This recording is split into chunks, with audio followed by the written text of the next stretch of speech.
Francis Gosselin. Alexandre Moranville-Ouellette, il nous reste quelques minutes à peine pour clore cette émission. Je voulais tout d'abord vous parler de quelque chose qui va être à suivre ce soir. Vous vous rappelez que Donald Trump a annoncé qu'il allait faire une espèce d'annonce à la nation. Dans les dernières heures, il y a beaucoup de choses qui se sont bousculées dans les tensions entre les États-Unis et le Venezuela. Je tenais à vous en parler quand même parce qu'on pourrait avoir une situation militaire assez explosive là, sur les bras parce que Donald Trump a parlé hier, a annoncé un blocus autour du Venezuela à coups de navires américains pour empêcher les pétroliers là, du Venezuela de sortir du pays ou d'entrer. Là, il y a les Vénézuéliens dans les dernières heures qui ont dit qu'eux allaient escorter à coups de navires militaires leurs pétroliers. Et donc, Donald Trump est censé, dans les prochaines heures, parler.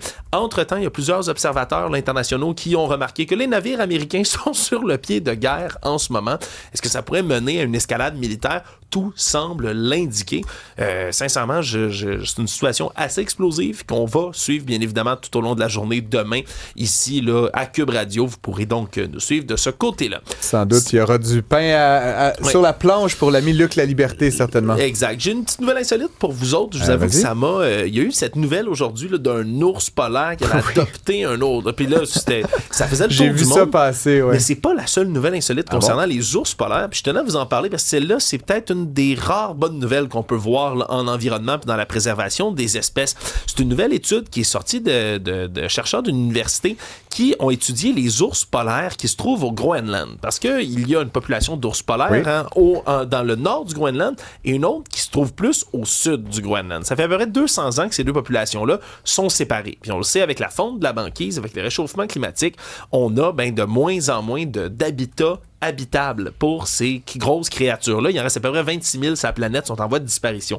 Et les scientifiques se sont rendus compte, grâce à des échantillons d'ADN qui sont prélevés sur les ours du sud et sur les ours du nord, que ceux du sud, où il fait plus chaud, où il y a moins de glace, où il y a moins de banquise, leur code génétique est en train de changer.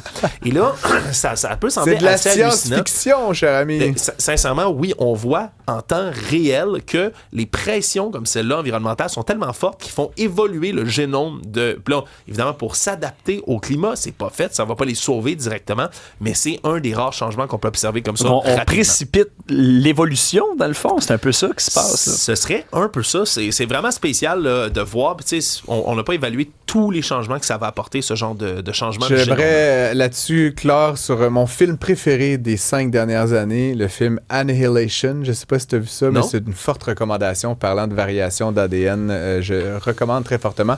Sinon, évidemment, c'est tout pour nous aujourd'hui. Olivier Guillet, merci beaucoup. Alexandre Moranville-Ouellette, évidemment, toujours. Monsieur Trouleau, Maxime de son nom. Jean-Philippe et Sébastien, merci d'avoir été avec nous. Et à